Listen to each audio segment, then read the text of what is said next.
giving people an opportunity to understand a little bit more about what research constitutes. And then in the 1980s and early 1990s, in addition to obtaining conventional research funding from charitable trusts and from the university itself, the Community Religions Project worked to develop relationships with several local bodies like Leeds Church Institute, a group called Faith in Leeds, and the Concord Interfaith Fellowship. And these early relationships that were developed have proved to be very important over the years for sustaining this kind of engaged research practice. One of the things, one of the really important elements of the work that we've done has been with undergraduate students. A team every year of undergraduate students in their final year of study who've worked together to map a particular part of the city, to do a religious mapping of part of the city. In 2007 it was Chapeltown, and then the following year it's the neighbouring locality called Hare Hills. And the students have to work in alongside community partners. So they don't just go out and come back to the university and not really engage with anybody. They have to have that journey that they take is a journey that they make with a partner. And in this case, in the case of Chapeltown, it was the Concord Interfaith Fellowship. In the case of Hare Hills, it was the neighbouring neighbourhood policing team. They have to give a presentation to local people. They have to make their report available to them. By the middle of the 1990s, we were actually embarking on joint research projects with some of our neighbouring organisations. So in 1996, we ran a 2-year research project on interreligious social action in the city, funded jointly by the university and by Leeds Church Institute. And one outcome of that was the establishment with the City Council of a multi-faith liaison forum, which is now actually known as Leeds Faiths Forum. But this very much came out of the kind of research that we were doing, a direct impact from it. Having developed these effective local links and an established portfolio of these kind of engaged research projects, we were then a natural choice when other local and regional bodies had ideas in need of research and had the funds to invest in it. So they kind of got a bit of a reputation for doing this kind of research. And then we were approached in about 2000, 2001 to co-write a guide to the region's religions. And this is the guide that was produced, only a slim pamphlet. But what was important about it was this was in the run-up to a change in national legislation on employment equality, when religion was really starting to be seen alongside other aspects of social identity as in need of protection from discrimination and so on. And this legislation came in 2003, but in the run-up to that, there was a package of training developed for people in public sector and in companies, local companies, who wanted to know more about what the consequences of this legislation would be and wanted to understand more about the religious identities of the people who worked in their organisations. And religious literacy, this guide, was a very important document in that process. So to begin with, I participated in the rolling out of this training, and then it just took on a life of its own. And as far as I know, they still train using the forerunner to this guide, which is now called Faith Matters, or Understanding Faith, something like that. And so it's still used in this kind of employment training.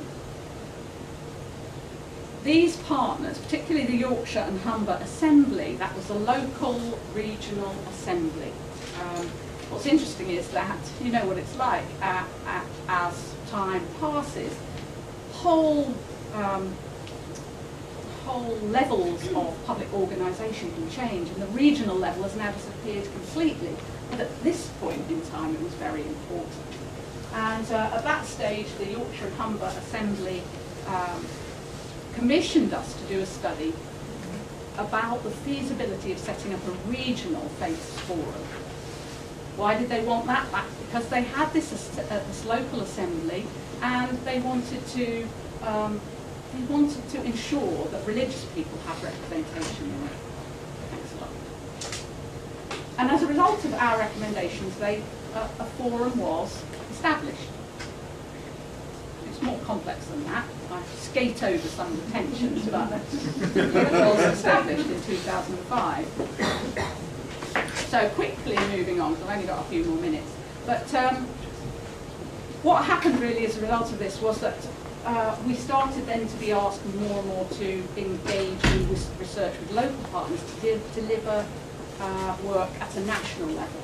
The first of these was that we were asked by the Home Office to test local processes of consultation with faith communities. How does a government actually engage with faith communities if it needs to consult them quickly? What's the best way to do it?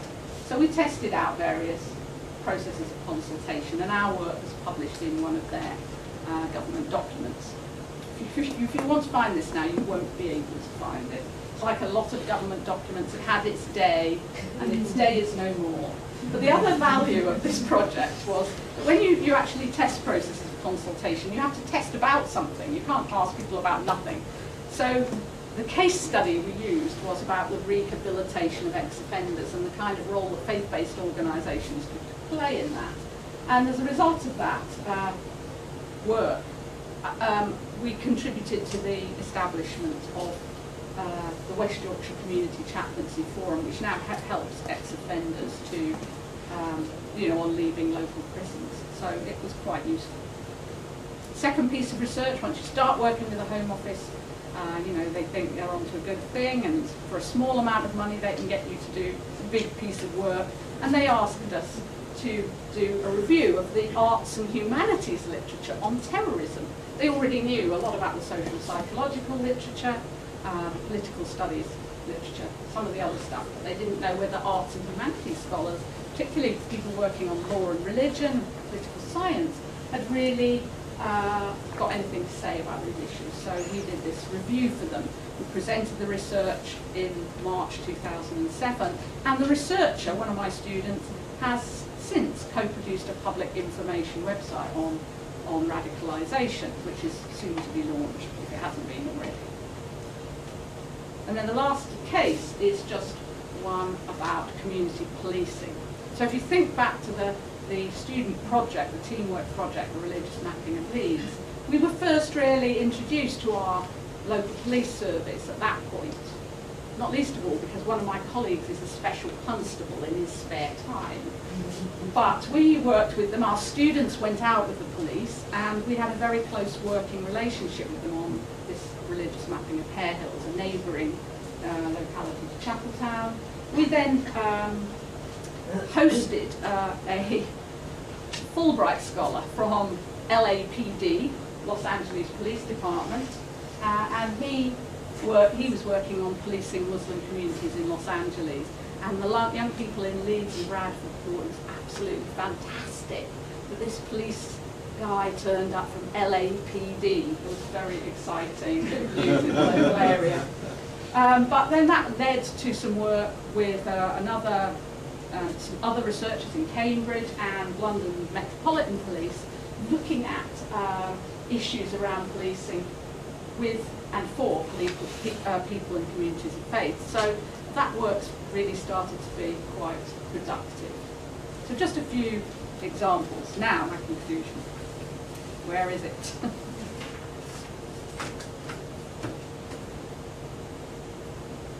So these are the questions I asked before. What kind of collaborative projects have emerged from our local focus? What policy interventions have they enabled? And has our research made a difference? I've really just given you some examples without really drawing out the answers to those questions very clearly. But in the UK in recent years, there's been a widespread recognition of the need for faith communities to be actively consulted and engaged with in partnership on matters of urban regeneration, social action, community cohesion and in the current regime, the big society, which is what we have in Britain, apparently. And researchers have been a part of this engaged process. Building on long-established expertise in Leeds on researching local religious communities and the relationship between religion and public life, we've worked with a variety of public bodies and policymakers engaged in partnership with faith communities to help this engagement more effective, to help make this engagement more effective. We've disseminated our work widely to relevant non-academic audiences, engaged in a variety of collaborative research projects, and contributed to public understanding on some of these issues. Our work, and I've shown you some quick examples, on religious literacy, interfaith social action, feasibility of a regional faiths forum, on government consultation with local communities, local faith-based support for reoffending, on radicalisation and religious issues in policing, has made some difference to the groups we've worked with and to those they serve. But the research hasn't always been trouble-free, with different partners, not least of all us as researchers, having different agendas, languages, approaches to writing up and dissemination.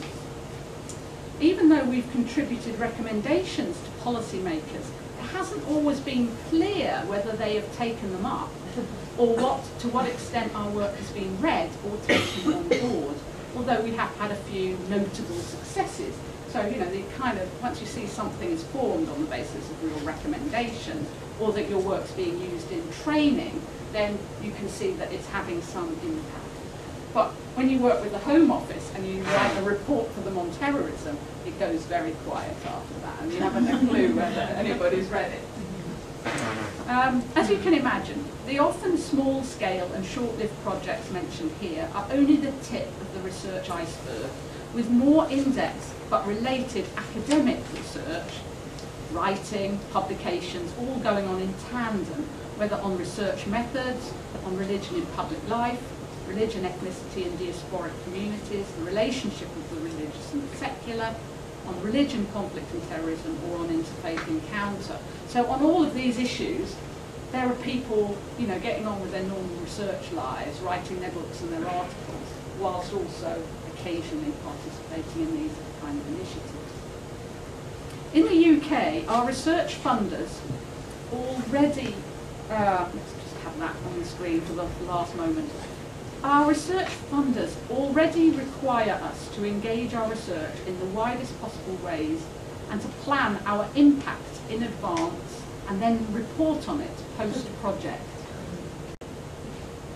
From 2014, in our research assessment process, and in 2014 it will be called a research evaluation framework, economic, social, cultural and public impact is expected to count for 25% in the calculation of rankings, a completely new factor in the assessment of university research.